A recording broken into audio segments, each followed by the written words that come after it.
সেনাপ্রধান জানিয়ে দিয়েছেন দেশ আগে তার প্রয়োজনে যা কিছু করার করবে সেনাবাহিনী।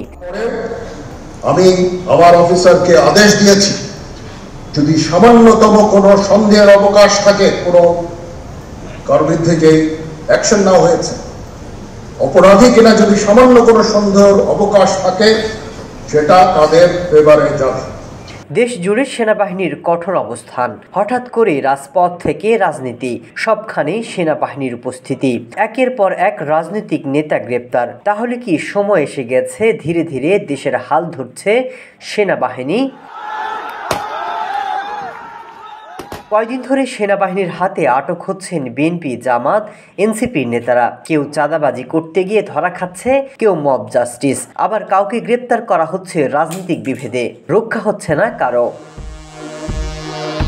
আর এতেই ঘুম হারাম রাজনৈতিক দলগুলোর। চলছে দফায় দফায় আলোচনা যেন দ্রুত নির্বাচন অনুষ্ঠিত হয়। তবে রাজনৈতিক দলগুলো যত ব্যস্ত হয়ে পড়ছে তখন সেনাবাহিনীও কঠোর অবস্থান নিচ্ছে। তাহলে কি সেনা শাসনের পথে এগিয়ে যাচ্ছে দেশ?